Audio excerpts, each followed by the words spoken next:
First നമുക്ക് നമ്മുടെ ചെറുപയർ കറി ഉണ്ടാക്കാം. അതിന് വേണ്ടിയിട്ട് ഞാനിവിടെ എടുത്തേക്കുന്നത് 1 കപ്പ് ചെറുപയറാണ്. ഇത് ഞാൻ ഇന്നലെ രാത്രിയിൽ വെള്ളത്തിലിട്ടതാണ്. ഇതിപ്പോൾ ഞാൻ രാവിലെയാണ് ഉണ്ടാക്കുന്നത്. വെള്ളത്തിലിടണമെന്ന് നിർബന്ധമൊന്നുമില്ല. ഇത് ഞാൻ പെട്ടെന്ന് വേകാൻ വേണ്ടിയിട്ട് വെള്ളത്തിലിട്ടെന്നേ ഉള്ളൂ. ഇനി നമുക്കൊരു പാത്രത്തിലേക്ക് ഇട്ട് കൊടുക്കാം. ഇപ്പം നിങ്ങൾ കുതിർക്കാതെയാണ് എടുക്കണമെങ്കിൽ കുക്കറിൽ കുക്ക് ചെയ്യണം. അപ്പോഴാണ് പെട്ടെന്ന് വേവുള്ളൂ. കുക്കറിലിട്ടിട്ട് ഒരു 2 വിസിൽ. അപ്പോഴേക്കും നമ്മുടെ പയർ വെന്തിട്ടുണ്ടാവും. ഇനി നമുക്കിതിലേക്ക് ഒരു 1/4 ടീസ്പൂൺ മഞ്ഞൾപ്പൊടി ചേർത്ത് കൊടുക്കാം. ഇനി നമ്മുടെ പയർ വേകാൻ ആവശ്യമായിട്ടുള്ള വെള്ളം ഒരു 1.5 കപ്പോളം വെള്ളം ഒഴിച്ചിട്ടുണ്ട്. ഇപ്പം നിങ്ങൾ പയർ കുതിർത്തിട്ടില്ലെങ്കിൽ കുക്കറിലാണെങ്കിൽ ഒരു 2 കപ്പോളം വെള്ളം ഒഴിക്കുക. ഇനി നമുക്ക് അടച്ച് വെച്ചിട്ട് വേവിച്ചെടുക്കാം. അടച്ച് വെച്ച് കൊടുക്കുവാണേ. ഇടയ്ക്ക് തുറന്നിട്ട് വെന്തോന്ന് ചെക്ക് ചെയ്ത് നോക്കാം. ഇതാ നമ്മുടെ പയർ നന്നായിട്ട് തിളച്ച് വന്നിട്ടുണ്ട്. ഒന്ന് നന്നായിട്ട് ഇളക്കി കൊടുക്കാം. ഇത് നന്നായിട്ട് വേവണം. ഒന്നുകൂടി ഒന്ന് അടച്ച് വെച്ച് കൊടുക്കുവാണേ. അപ്പം നമ്മുടെ പയർ വേവണ സമയം കൊണ്ട് നമുക്കൊരു അരപ്പ് തയ്യാറാക്കി എടുക്കണം. അതിന് വേണ്ടിയിട്ട് ഞാനിവിടെ ഒരു 1/4 കപ്പ് തേങ്ങ എടുത്തിട്ടുണ്ട്. പിന്നെ വേണ്ടത് ഒരു 2 പച്ചമുളക്. ഇനി ഇതിലേക്കൊരു 1/2 ടീസ്പൂൺ ജീരകം കൂടെ ചേർത്ത് കൊടുക്കാം. ജീരകം ചേർക്കുന്നത് ചെറിയ ജീരകമാണ്, ക്യുമിൻ സീഡ്സ്. ഇപ്പം നിങ്ങൾക്ക് വെളുത്തുള്ളിയുടെ ടേസ്റ്റ് ഇഷ്ടമാണെങ്കിൽ ഒരു 2 ചെറിയ അല്ലി വെളുത്തുള്ളിയും കൂടെ അരച്ച് ചേർക്കാം. പക്ഷെ ഞാൻ ചേർക്കണില്ല.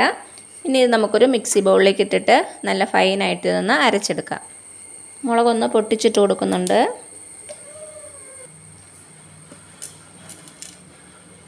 ഇതിലേക്ക് ആവശ്യത്തിനുള്ള വെള്ളം ഒഴിച്ച് കൊടുക്കാം. എന്നിട്ട് നല്ല ഫൈനായിട്ടൊന്ന് അരച്ചെടുക്കാം. അപ്പോൾ ഞാനിത് അരച്ചെടുത്തിട്ട് വരാം. അപ്പോൾ അതാ നമ്മുടെ തേങ്ങ അരച്ചുകൊണ്ട് വന്നിട്ടുണ്ട്. നല്ല ഫൈനായിട്ട് അരഞ്ഞിട്ടുണ്ട്. ഇതിവിടെ ഇരിക്കട്ടെ. അപ്പോൾ അതാ നമ്മുടെ പയറൊക്കെ നന്നായിട്ട് വെന്തിട്ടുണ്ട്. ഇനി ഇത് ചെറുതായിട്ടൊന്ന് ഉടച്ചു കൊടുക്കാം.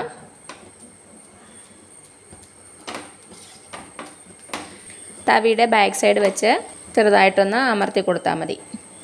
ഇപ്പോൾ ചെറുതായിട്ടൊന്ന് ഉടച്ചു കൊടുത്തു. ഇനി ഇതിലേക്ക് നമ്മുടെ അരപ്പ് ചേർത്ത് കൊടുക്കാം. അരപ്പ് ചേർത്ത് കൊടുത്തിട്ട് നന്നായിട്ടൊന്ന് മിക്സ് ചെയ്ത് കൊടുക്കുക.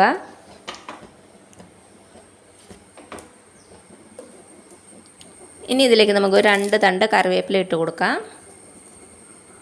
പിന്നെ നമ്മുടെ പയർ കറിക്ക് ആവശ്യമായിട്ടുള്ള ഉപ്പ്. ഇപ്പോൾ അതാ നോക്കിയാൽ നമ്മുടെ കറി കുറച്ച് തിക്കായിട്ടല്ലേ ഇരിക്കുന്നത്. ഇനി ഇതിലേക്ക് നമുക്കൊരു 1/4 കപ്പ് തൊട്ട് 1 കപ്പ് വരെ വെള്ളം ഒഴിച്ച് കൊടുക്കാം. വെള്ളം ഒഴിക്കുമ്പം ചൂടുവെള്ളം ഒഴിക്കാൻ ശ്രദ്ധിക്കുക. ഞാനിപ്പോൾ ഇവിടെ ഒരു 1/4 കപ്പോളം ചൂടുവെള്ളം ഒഴിച്ചിട്ടുണ്ട്. ഇനി ഇതൊരു 4 മിനിറ്റോളം മീഡിയം ഫ്ലെയിമിലിരുന്ന് തിളയ്ക്കട്ടെ. നമ്മുടെ അരപ്പിൻ്റെ പച്ചച്ചുവയൊക്കെ ഒന്ന് മാറണമല്ലോ. അതേപോലെ തന്നെ ഇത് കുറച്ചൊന്ന് തിക്കാവുകയും വേണം. ഇപ്പം എന്താ നമ്മുടെ പയർ കറി ഒരു 4 മിനിറ്റോളം തിളച്ചിട്ടുണ്ട്. അത്യാവശ്യം നന്നായിട്ട് തിക്കായിട്ട് വന്നിട്ടുണ്ട്. ഇത്രയും മതി. ഇനി നമുക്ക് തീ ഓഫ് ചെയ്യാം. ഇനി ഇതിലേക്ക് നമുക്കൊന്ന് വറുത്തിടണം. അത് ചെയ്യാം. അപ്പോൾ അതാ ഞാനൊരു ചീനച്ചട്ടി വെച്ചിട്ടുണ്ട്. ചീനച്ചട്ടി ചൂടാകുമ്പോൾ നമുക്കിതിലേക്ക് കുറച്ച് വെളിച്ചെണ്ണ ഒഴിച്ച് കൊടുക്കാം. 1 ടേബിൾ സ്പൂണോളം എണ്ണ ഒഴിക്കുന്നുണ്ട്. എണ്ണ ചൂടായിട്ട് വന്നിട്ടുണ്ട്. ഇതിലേക്ക് ഒരു 1/2 ടീസ്പൂൺ കടുക് ഇട്ട് കൊടുക്കാം. കടുക് പൊട്ടി വന്നിട്ടുണ്ട്. ഇതിലേക്ക് 2 വറ്റൽമുളക്, പിന്നെ ഒരു 2 തണ്ട് കറിവേപ്പില. ഇനി നമ്മുടെ പയർ കറിയിലേക്ക് ഒഴിച്ചു കൊടുക്കാം. നന്നായിട്ടൊന്ന് ഇളക്കി കൊടുക്കുക. അപ്പം എന്താ നമ്മുടെ പയർ കറി റെഡി ആയിട്ടുണ്ട്. ഇനി നമുക്ക് പുട്ടുണ്ടാക്കാം. അടച്ച് മാറ്റി വയ്ക്കാം. പുട്ടുണ്ടാക്കാൻ വേണ്ടിയിട്ട് നമുക്ക് ഒരു പാത്രത്തിലേക്ക് 1 കപ്പ് പുട്ടുപൊടി ഇട്ട് കൊടുക്കാം. ഞാനിവിടെ ഡബിൾ ഹോഴ്സിൻ്റെ പുട്ടുപൊടിയാണ് എടുത്തേക്കണത്. ഇതിലേക്ക് ആവശ്യത്തിനുള്ള ഉപ്പ് ചേർത്ത് കൊടുക്കാം. നന്നായിട്ടൊന്ന് മിക്സ് ചെയ്ത് കൊടുക്കുക. 1 കപ്പ് പുട്ടുപൊടിക്ക് 1 കപ്പ് വെള്ളം തന്നെയാണ് യൂസ് ചെയ്യണത്. അപ്പം നിങ്ങളുടെ കയ്യിലുള്ള പുട്ടുപൊടിക്ക് അനുസരിച്ച് വെള്ളത്തിൽ ചെറുതായിട്ട് വ്യത്യാസമൊക്കെ വരുവേ. വെള്ളം ഫുള്ളായിട്ട് അങ്ങ് ഒഴിച്ചു കൊടുത്തു. ഒന്ന് മിക്സ് ചെയ്ത് കൊടുക്കുക. ഇനി ഒരു 10 മിനിറ്റ് ഇങ്ങനെ ഇരിക്കട്ടെ. നമുക്ക് ഇത് അടച്ചു വെച്ച് കൊടുക്കണം. 10 മിനിറ്റ് ആകുമ്പോഴേക്കും പുട്ടുപൊടി വെള്ളമൊക്കെ അബ്സോർബ് ചെയ്ത് നല്ല സെറ്റായിട്ടുണ്ടാവും. അപ്പോൾ ഒരു 10 മിനിറ്റ് കഴിഞ്ഞിട്ടുണ്ട്. നമുക്ക് തുറന്ന് നോക്കാം.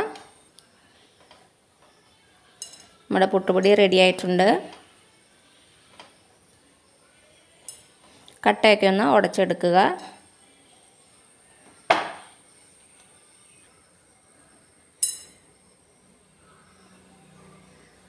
അപ്പോൾ അതാ കട്ടയൊക്കെ ഉടച്ചെടുത്തു. ഇനി നമുക്ക് പുട്ടുകുറ്റിയിലേക്ക് ഫില്ല് ചെയ്യാം. ആദ്യം കുറച്ച് തേങ്ങ ഇട്ട് കൊടുക്കാം. തേങ്ങയുടെ അളവൊക്കെ നിങ്ങളുടെ ഇഷ്ടത്തിനനുസരിച്ച് എടുക്കുക. ഇനി ഇതിലേക്ക് നമ്മുടെ പുട്ടുപൊടി ഇട്ട് കൊടുക്കാം.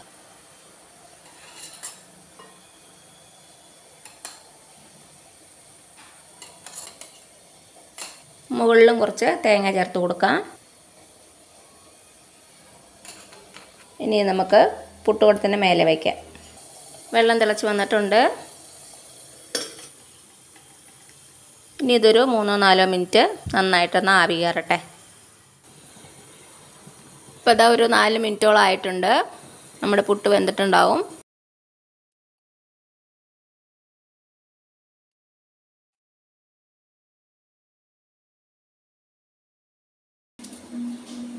ഇതാ നമ്മുടെ പുട്ട് സൂപ്പറായിട്ട് റെഡി ആയിട്ടുണ്ട്. നല്ല സോഫ്റ്റ് ആയിട്ടുള്ള പുട്ട്. ഇനി നമുക്ക് പയറുകറിയുടെയും പപ്പടം ഉണ്ടെങ്കിൽ അതും നല്ല ചൂട് ചായയുടെയും കൂടെ സെർവ് ചെയ്യുക. നല്ല ഹെൽത്തി ആയിട്ടുള്ള ബ്രേക്ക്ഫാസ്റ്റ്. എല്ലാവരും ട്രൈ ചെയ്ത് നോക്കണേ. എന്നിട്ട് അഭിപ്രായങ്ങളൊന്നും അറിയിക്കാൻ മറക്കരുത്. അപ്പോൾ ഈ വീഡിയോ ഇഷ്ടമായാലും താഴെ കാണുന്ന ചുമന്ന സബ്സ്ക്രൈബ് ബട്ടണിൽ ഒന്ന് പ്രസ് ചെയ്ത് സപ്പോർട്ട് ചെയ്യണേ. അപ്പോൾ അതിന് തൊട്ടടുത്തൊരു ബെല്ലൈക്കൺ വരും. അതും കൂടെ പ്രസ് ചെയ്ത് ഓൾ എന്നുള്ള ഓപ്ഷനും കൊടുക്കുക. ഇനി പുതിയ റെസിപ്പി ആയിട്ട് വരുന്നവരേക്കും thank you so much. By.